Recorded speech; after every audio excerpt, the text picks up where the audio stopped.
Hey folks, Kevin here. Well, it's July 12th, 2023, and I thought I'd give you another garden update. The weather's pretty beautiful this morning.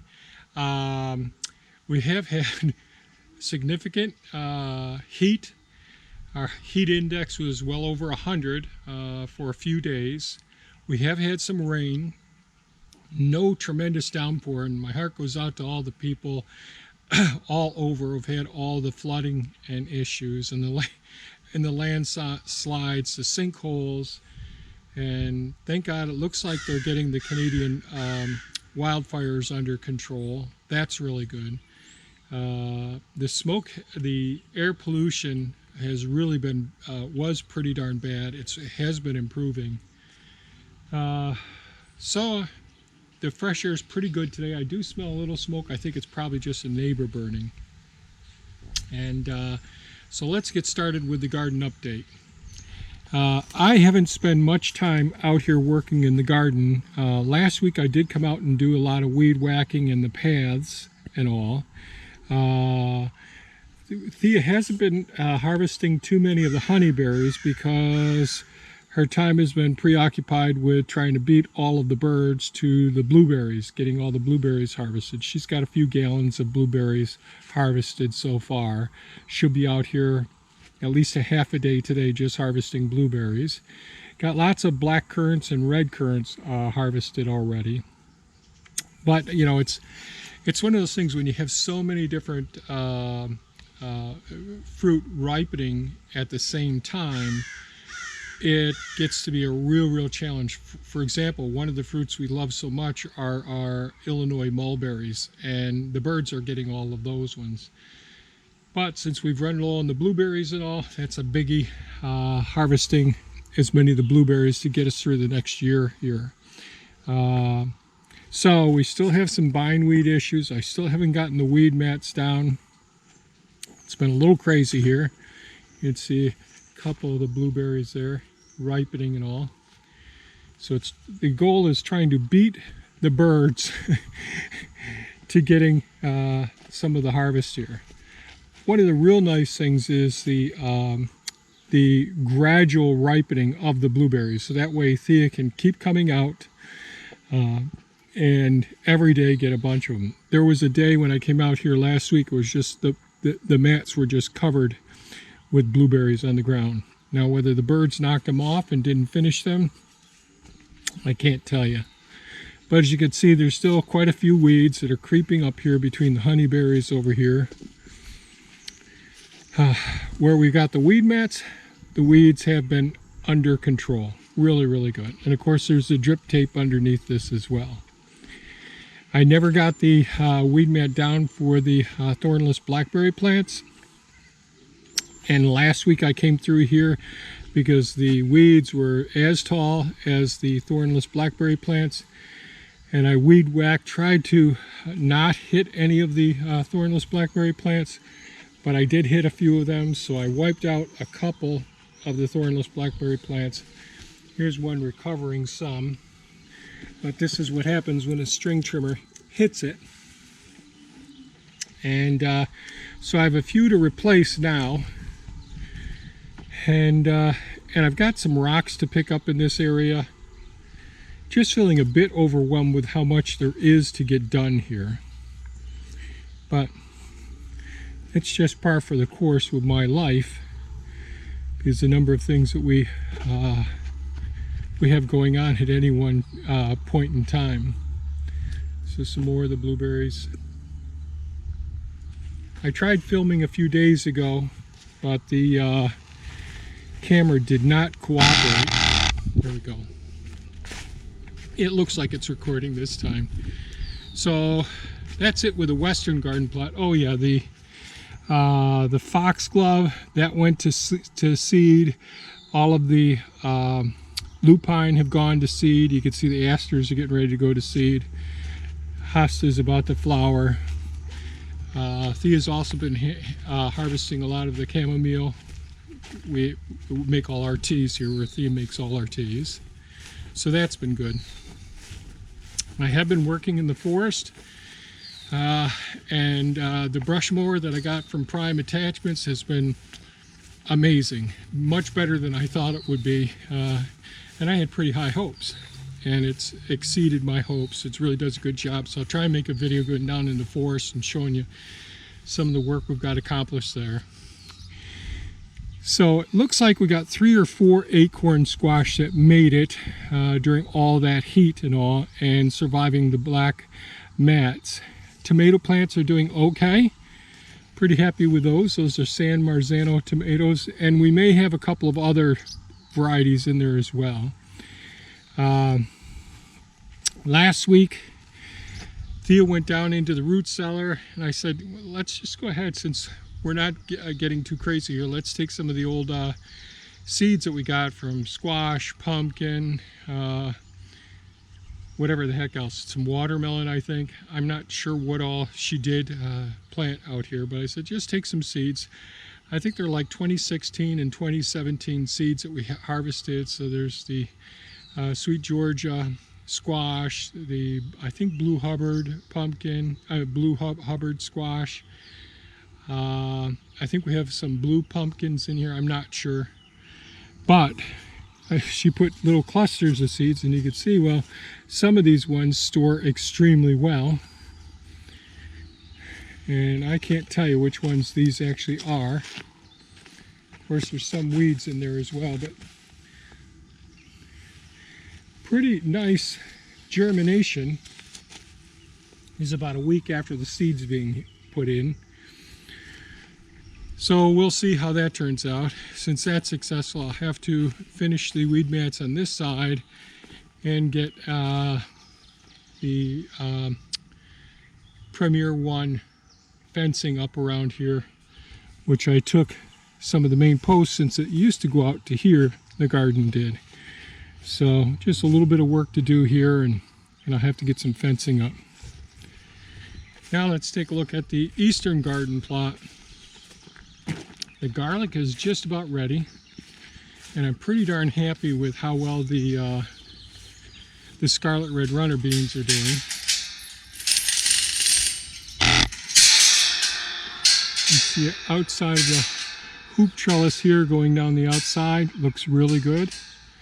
There are a few weeds coming up in the center of, now this is all, if you've been following us for a while, you know that we do lots of sheet mulching, lots of compost in the beds themselves.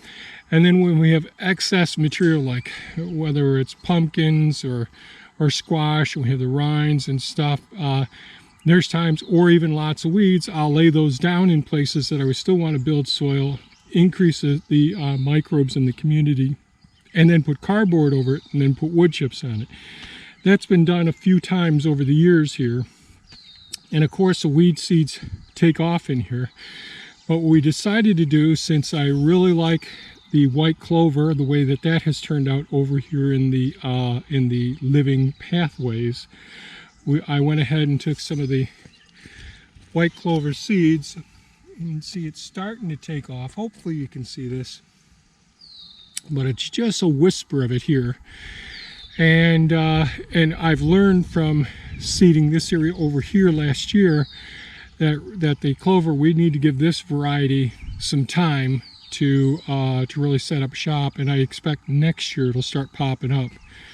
But I'm staying out of this area right now, not doing any weeding right now. I may go in later on before the weeds go to seed.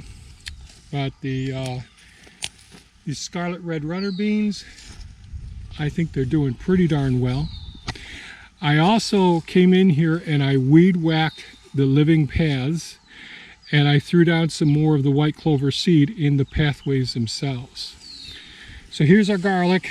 It's time now. You can see the tips are turning yellow.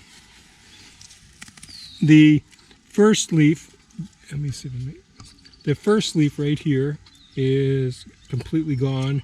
Second leaf, and now the third one here.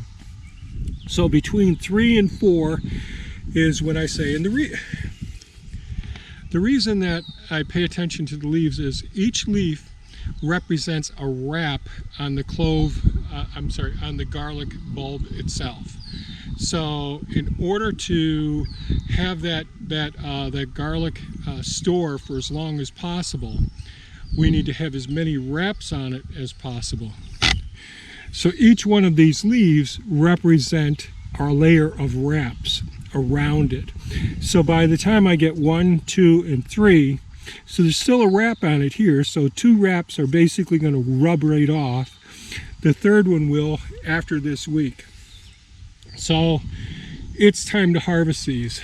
So I need to turn off the irrigation to this bed, the drip irrigation here, and then and hopefully if we have a couple of dry days, then I can go ahead and harvest that, harvest the garlic and start the curing process. So, and then after they're cured, then they can go back out into the root cellar, keep them cold throughout next year as well. So that's the plan with the garlic. Oh, I see there are just a couple more of the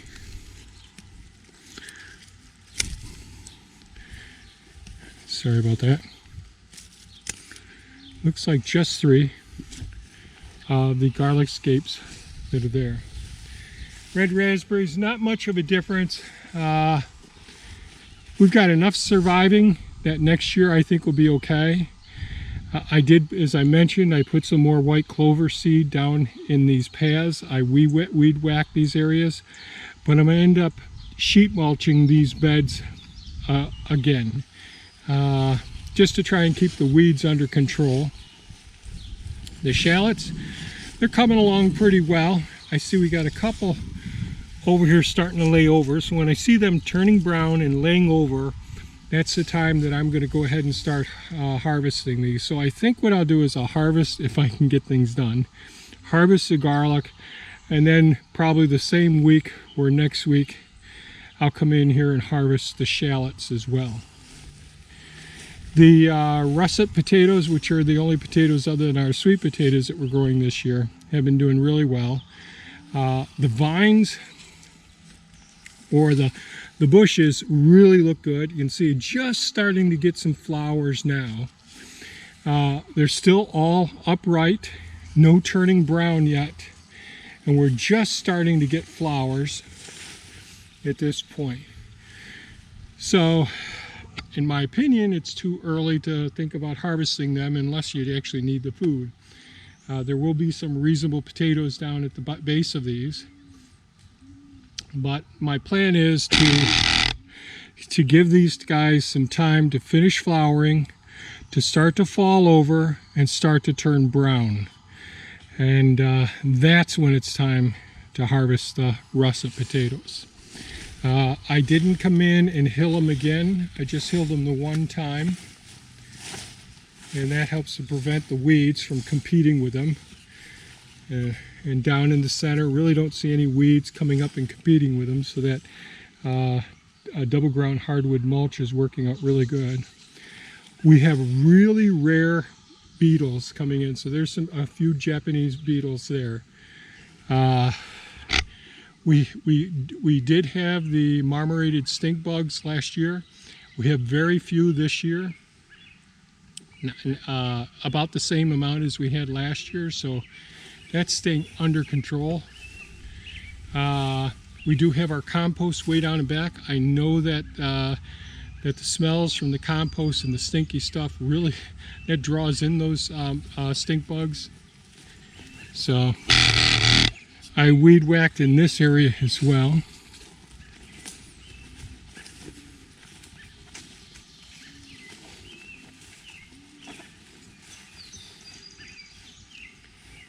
And the sweet potato patch over here.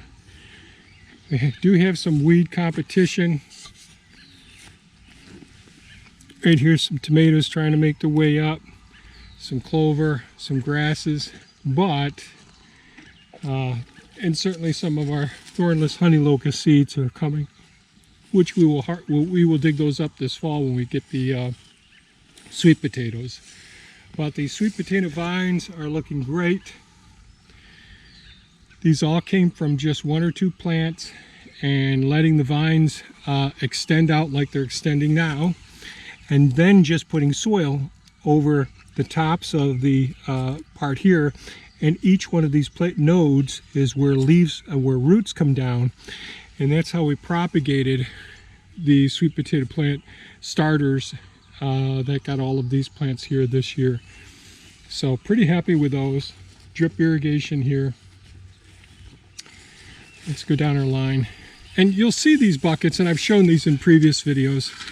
Old 5-gallon buckets, really, really good. So I drill lots of holes, and there's a whole bunch of purposes we have for these buckets. But I drill lots of holes in these buckets, and when I'm picking out rocks and that sort of thing, I put them in here. It allows, when it rains, not to have mosquitoes. So this really works out well. The thornless blackberry plants that the shoots that were coming up that didn't have any roots on them that we stuck in here last fall when we were doing all the transplants, didn't really work out very well. Only a couple of the thornless blackberry plants took off from this method, which is okay. We did the same thing with the hiscaps or the honeyberries, and these are the honeyberry plants here. They're doing okay. We won't mess with them until this fall or next spring, and then we can pot them up.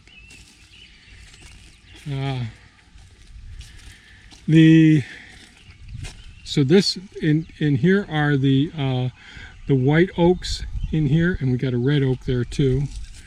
Here are the swamp white oaks over in here. These four beds here are swamp white oaks. We've been over those before. They're doing okay, not great. The English oaks over here are doing pretty darn well. Pretty happy with how they're doing. And I'll try and do an update on some of the oak trees that I transplanted and made videos about this season. I have one that didn't make it from up front, and we had a long drought period before we had the rain. So more of the English oaks here. Thea did take some kale seed, as I think of it now, and put some kale seed down the other day, and that kale seed is probably 6 years old as well. That'll give us a break from harvesting from these kale, because pretty much every day or every other day Thea harvests the kale from here. Here are the chestnut trees. They're doing okay.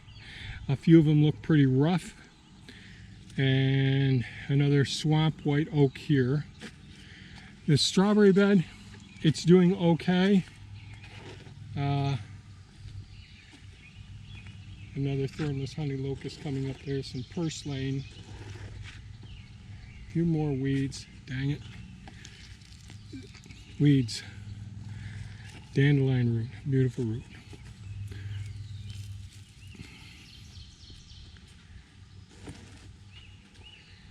I was hoping that they'd send out their runners, and so this is a runner here, send out the runners a bit more. I'm not sure why we're not having a great, usually our strawberries do great. They really send out lots of runners, and we have lots and lots of plants that come from it. But not happening this year. The circle garden here by the eagle, that's doing well. The sage is all going to seed. The lavender is all flowering now, beautiful flowers loaded with bees. The thyme is just about finished with its flowering over there now. And we'll take a walk up front. Thea has been taking care of the dwarf Japanese maple trees up front. The gardens up here with the hostas and the irises and all. So we'll take a look up there and see how things look. I got to get up to the second food forest today and remove some tree guards. I may film some of that if this thing actually comes out. Well, within the next couple of days. I have some more work to do in living fences as well. So here we are up front. The oregano is going to flower now and then to seed.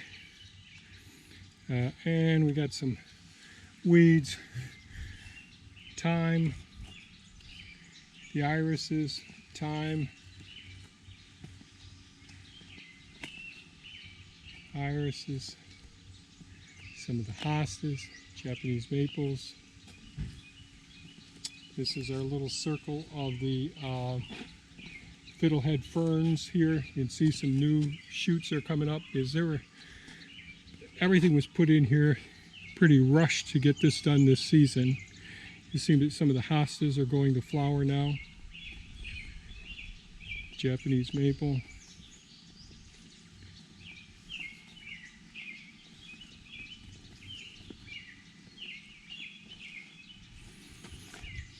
So all in all, we're pretty happy with how well the garden's doing, considering we haven't had the time to put into the gardens as we've had in the past. But there's always work to be done. Lots and lots of weeding and work to do around the gardens. Well, the weather's pretty decent today, and I need to be outside and get some work done. So I hope you folks stay safe, take good care of yourselves. Let us know in the comments how your gardens are doing as well. I know, and my heart goes out to everybody who's being affected by the wildfires, the air pollution, the flooding, the tornadoes, and all of those things that are going on all around. And it's a big challenge. So I appreciate you all. Thanks so much for watching, and have a safe and productive day. Bye-bye now.